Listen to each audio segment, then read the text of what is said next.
끝까지 우리를 사랑하시며 우리와 함께 하시는 하나님 앞에 사도신경으로 신앙 고백하심으로 새벽 예배를 하나님께 드리시겠습니다. 나는 전능하신 아버지 하나님, 천지의 창조주를 믿습니다. 나는 그의 유일하신 아들 우리 주 예수 그리스도를 믿습니다.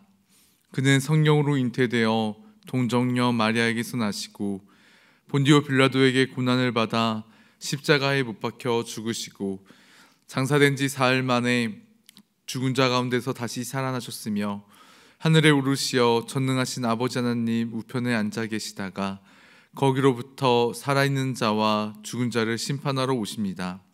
나는 성령을 믿으며 거룩한 공교회와 성도의 교제와 죄를 용서받는 것과 몸의 부활과 영생을 믿습니다. 아멘. 다 함께 찬송가 521장을 부르시겠습니다. 찬송가 521장입니다. 구원으로 인도하는 그 문은 참 좁으며 생명으로 인도하는 그 길은 참 험하니 우리 몸에 지워있는 그 더러운 죄짐을 하나 없이 벗어놓고 힘써서 들어갑시다.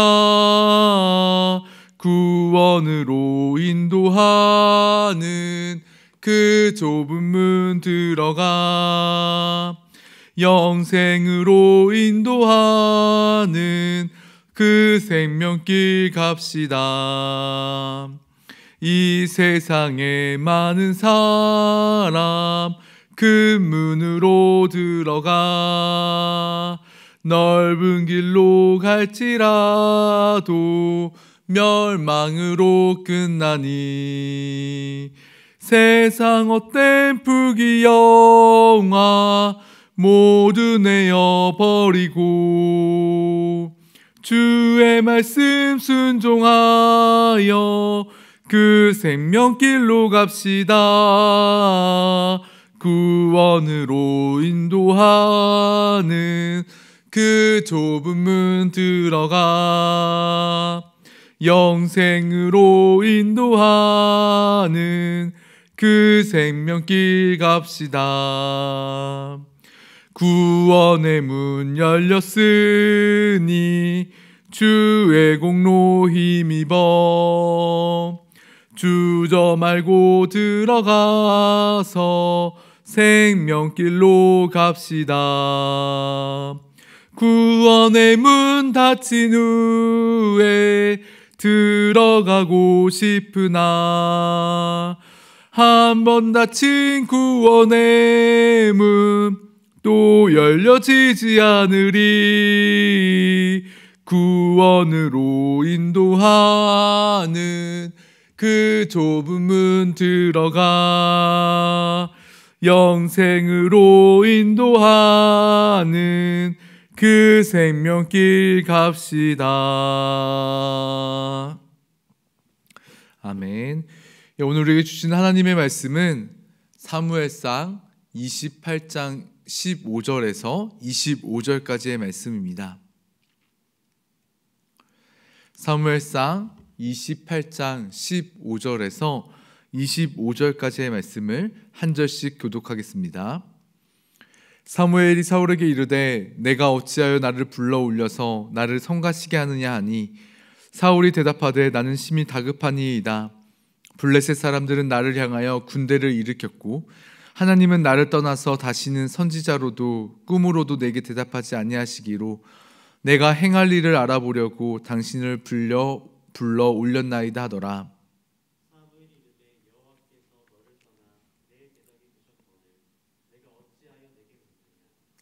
여호와께서 나를 통하여 말씀하신 대로 내게 행하사 나라를 내 손에서 떼어 내 이웃 다윗에게 주셨느니라.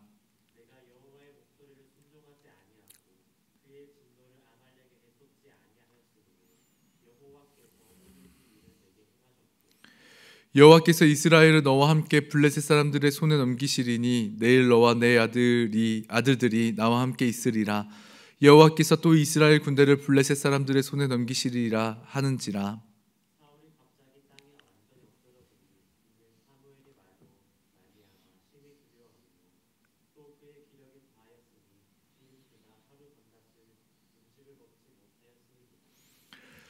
그 여인이 사울에게 이르러 그가 심히 고통당함을 보고 그에게 이르되 여종이 왕의 말씀을 듣고 내 생명을 아끼지 아니하고 왕이 내게 이르신 말씀을 순종하였사오니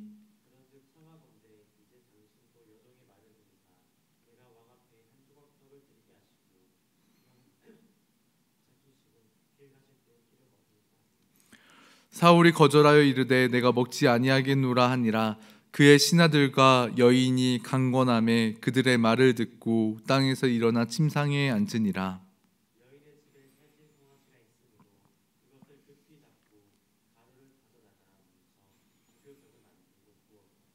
함께 봉독하겠습니다. 사울 앞에와 그의 신하들 앞에 내놓으니 그들이 먹고 일어나서 그 밤에 가니라. 아멘. 네, 28장에서 우리는 파멸로 향해 달려가는 사울의 행보를 보게 됩니다. 오늘 본문을 이해하기 위해서 우리가 읽은 본문 앞쪽에 그 말씀을 읽고 이해하고 좀 넘어갈 필요가 있는데요. 3절 말씀을 제가 읽도록 하겠습니다. 사무엘이 죽었으므로 온 이스라엘이 그를 두고 슬피 울며 그의 고향 라마에 장사하였고 사울은 신접한 자와 박수를 그 땅에서 쫓아내었더라. 아멘. 네, 28장에 들어서서 사무엘이 죽었습니다. 그런데 이 사무엘의 죽음이 사울에게는 꽤 큰 충격이었던 것 같습니다. 그럴 만도 한 게 사울의 입장에서 보면 자신이 왕이 되었을 때 자신에게 기름을 부어 주었던 이가 사무엘이었고 또 자기에게 수시로 하나님의 계획과 뜻을 말해 주었으며 힘들고 외롭고 지칠 때마다 찾아가면은 하나님에 대해 설명해 주고 이제 인생에 대한 조언을 해주던 분이 이제 사무엘이었습니다. 그런 인생의 스승, 인생의 멘토였던 사무엘이 세상을 떠났다는 소식을 듣고 그 누구보다 마음의 슬픔과 상실감이 컸던 거죠. 그래서 사무엘이 죽고 나서 사울이 이제 개혁을 단행하는 모습을 보게 되는데요. 이스라엘 땅에서 박수무당들과 신접한 자들을 다 내어 쫓습니다. 신명기 18장에 보면은 무당이나 진언자나 신접자나 박수나 초혼자를 너희 가운데에 용납하지 말라라고 율법에서 명하고 있는데 율법에서 이런 일을 행하는 모든 자를 여호와께서 가증히 여기신다라고 말씀을 하셨습니다. 그래서 이 말씀을 근거로 이스라엘에게서 이러한 행위들을 행하는 모든 자들을 내쫓기로 결심하고 그 모든 사람들을 다 내쫓았다라는 것이죠. 사무엘이 죽은 이후에 그 개혁을 행하였다라는 것을 알려줌과 동시에 이제 그 다음 절에 곧바로 블레셋 사람들이 수넴에 이르러 진을 쳤다라고 기록을 하고 있습니다. 그러니까 사무엘이 죽고 나서 이제 처음 치르는 전쟁인데 사울의 마음이 굉장히 불안정한 것을 우리가 보게 되는데요. 사울이 블레셋 사람들의 군대를 보고 두려워하였다라고 이야기를 하면서 이어서 그 6절에서는 이렇게 이야기를 하고 있습니다. 사울이 여호와께 묻자오되 여호와께서 꿈으로도 우림으로도 선지자로도 그에게 대답하지 아니하심으로. 아멘. 그러니까 사무엘이 죽고 나서 블레셋의 공격으로 인해 하나님께 나아가 사울이 물었던 거예요. 하나님, 제가 어떻게 하면 좋겠습니까? 우리 이스라엘 백성이 블레셋과 전쟁을 해야 되는데 어떻게 싸워야 합니까? 이렇게 하나님 앞에 묻고 또 물었는데 하나님께서 침묵하셨다라는 거죠. 꿈으로도 우림으로도 선지자로도 그에게 대답하지 아니하였다라고 성경에서는 말씀하고 있습니다. 여러분, 사울의 마음이 어떠했을까요? 하나님의 말씀이 없으니까 자꾸 인간적인 두려움과 염려와 불안이 찾아와서 그의 마음을 이제 잠식시키고 맙니다. 그래서 지푸라기라도 찾는 마음으로, 그 초조한 마음 가운데 지푸라기라도 찾는 마음으로 신접한 여인을 찾게 되는데요. 그의 부하들이 이제 엔돌에서 신접하는 여인을 찾아냅니다. 사울이 이제 개혁할 때에 이제 걸리지 않고 숨어 지내던 여인이 엔돌에 있었던 거죠. 여러분, 그 블레셋이 진친 지역은 수넴이었고 엔돌은 그 뒤쪽에 있는 지역이어서 길보아에 있는 사울이 이 여인을 만나러 가려면은 반드시 블레셋이 진치고 있는 그 수넴을 지나쳐야만 합니다. 자, 8절 말씀입니다. 사울이 다른 옷을 입어 변장하고 두 사람과 함께 갈새 그들이 밤에 그 여인에게 이르러서는 사울이 이르되 청하노니 나를 위하여 신접하는 술법으로 내가 내게 말하는 사람을 불러 올리라 하니. 아멘. 자, 여러분, 사울은 왜 변장을 하고 이 신접한 여인을 만나러 가야만 했을까요? 세 가지 이유가 있는데요. 먼저는 자신을 지키기 위해서였습니다. 앞에서 이야기했던 것처럼 엔돌에 가려면은 반드시 수넴을 지나쳐야 했는데 블레셋에 체포되거나 잡히기라도 하면 안 되니까 변장을 할 수밖에 없었던 것이죠. 두 번째로는 백성의 눈에 띌 위험 때문에 그랬습니다. 사울이 이 땅에 그 신접한 사람들, 박수무당들, 이 사람들을 다 처치했는데 사울이 개혁한다고 말하면서 죽이고 내몰았던 사람들을 다시 만나러 가는 모습을 백성이 알게 되면 어떻게 생각을 했을까요? 그러니까 사울이 신접한 여인을 만나러 가는 것을 백성이 알면 안 되었기 때문에 변장을 했다라는 것이죠. 세 번째로 엔돌에 도착했을 때 그 신접한 여인이 자신이 사울이라는 것을 알게 하면 안 되었기 때문입니다. 계속 똑같은 말을 반복하고 있는데 자신과 같은 동종업계의 사람들을 모두 죽인 사울이 눈앞에 나타났을 때에 그 신접한 여인이 어떤 반응을 보이게 될까요?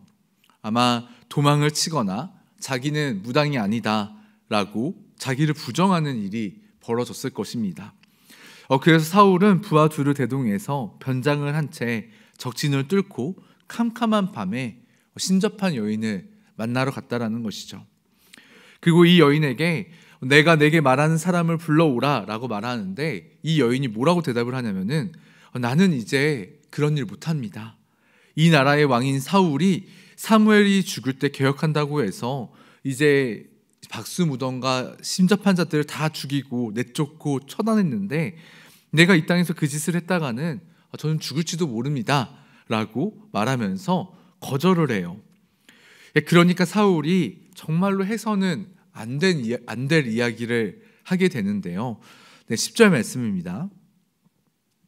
사울이 여호와의 이름으로 그에게 맹세하여 이르되 여호와께서 살아계심을 두고 맹세하노니 내가 이 일로는 벌을 당하지 아니하리라.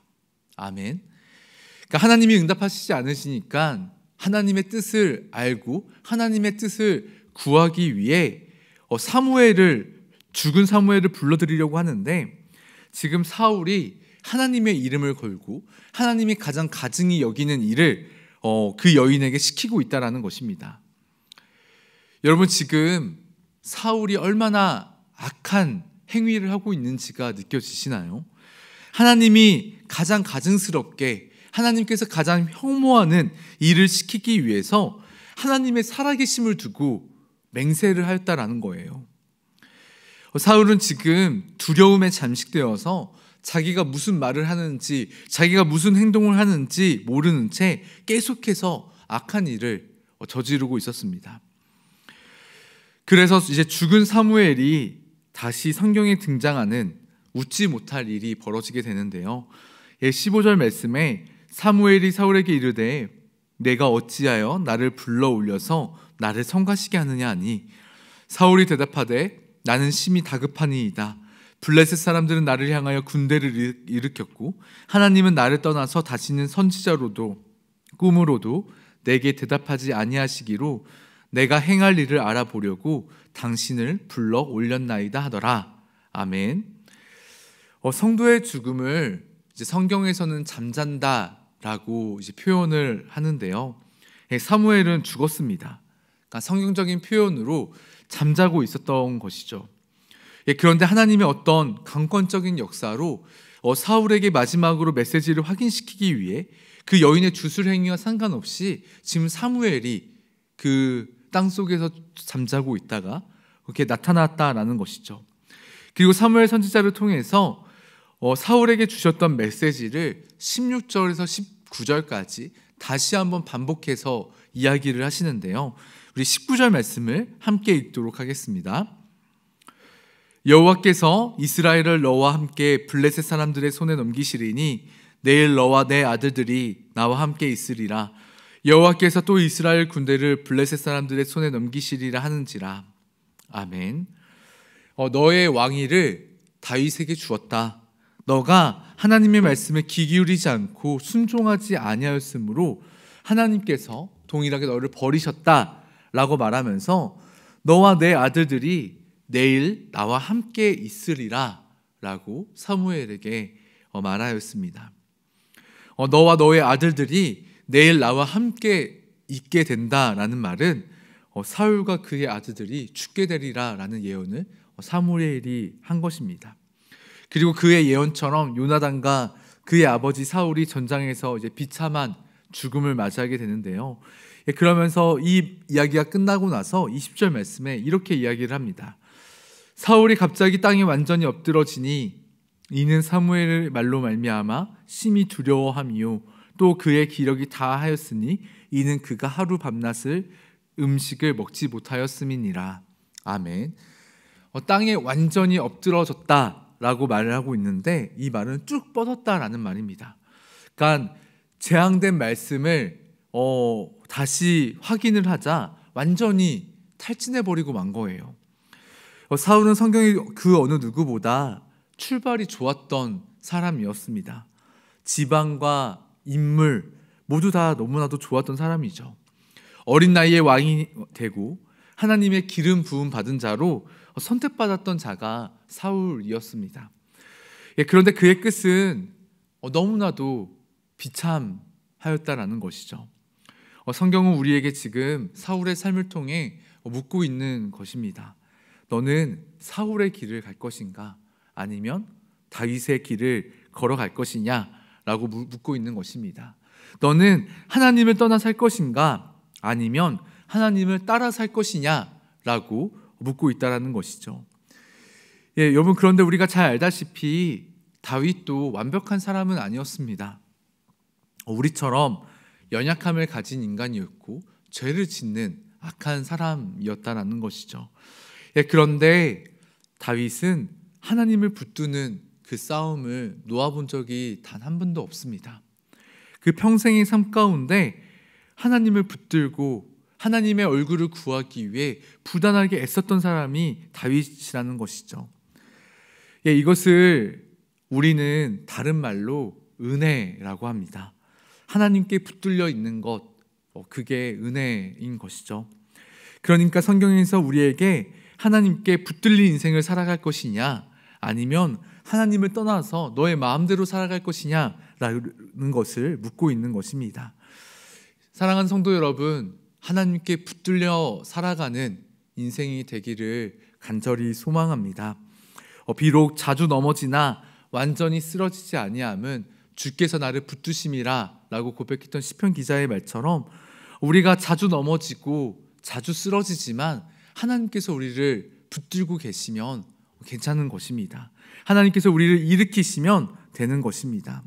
그러니까 자주 넘어지더라도 하나님의 손에 붙들려 있으면 된다라는 것이죠. 하나님께 붙들려 있는 인생이 복된 인생이고 그것이 은혜입니다.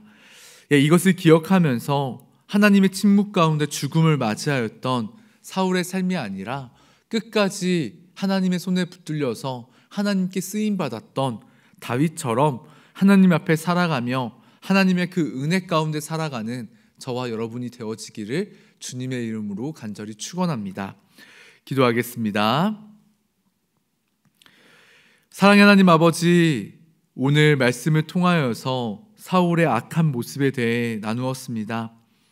하나님께 선택받았지만 결국 하나님께 버림받았던 사울처럼 악을 행하는 인생이 되지 않게 하여 주시옵소서. 비록 죄로 인해 넘어지고 쓰러지더라도 하나님을 붙드는 인생이 되게 하시고 하나님의 은혜 안에서 사는 날 동안 주의 사랑받는 자로 살아가는 모든 성도님들이 되도록 주께서 축복하여 주시옵소서. 이 모든 간구 우리 주 예수 그리스도의 이름으로 기도드립니다. 아멘. 하늘에 계신 우리 아버지, 아버지의 이름을 거룩하게 하시며 아버지의 나라가 오게 하시며 아버지의 뜻이 하늘에서와 같이 땅에서도 이루어지게 하소서. 오늘 우리에게 일용할 양식을 주시고 우리가 우리에게 잘못한 사람을 용서하여 준 것 같이 우리 죄를 용서하여 주시고 우리를 시험에 빠지지 않게 하시고 악에서 구하소서. 나라와 권능과 영광이 영원히 아버지의 것입니다. 아멘. 우리 시간 들은 말씀을 기억하면서 함께 기도하겠습니다. 오늘 말씀을 통해 하나님께 끝까지 붙들린 인생이 복된 인생이고 하나님께 붙들려 있는 것이 은혜라고 말씀을 나누었습니다. 사울처럼 악을 행하여서 하나님을 떠나 살아가는 인생이 아니라 하나님 앞에 붙들려서 죄에 넘어지더라도 다시 일어나서 하나님의 손에 붙들려 살아가는 복된 삶을 살게 해달라고 이 시간 기도하며 나아가기 원합니다. 오늘 월요일은 특별히 구미교회 비전을 위해 기도하는 날입니다. 하나님의 은혜로 풍성한 생명, 건강한 교회를 이루어가며 하나님께 쓰임받는 교회가 되게 해달라고 기도하시고 또한 지역사회를 위해 기도하겠습니다. 이 지역사회가 하나님의 은혜로 안정되고 평안하게 하여 달라고, 특별히 지역사회에 소외된 자들에게 하나님이 주시는 위로와 평안이 부어지도록 기도해 주시기 바랍니다. 또 마지막으로 환우들을 위해 기도하겠습니다. 병상에서 하나님의 도우심을 구하는 환우분들에게 긍휼과 자비를 베풀어 주셔서 속히 회복되는 은혜를 허락하여 달라고, 또 여러분들이 가지고 온 간절한 기도 제목을 가지고 기도하도록 하겠습니다. 하나님께서 우리의 기도를 들어주시고 반드시 응답해 주실 것입니다. 함께 기도하시겠습니다.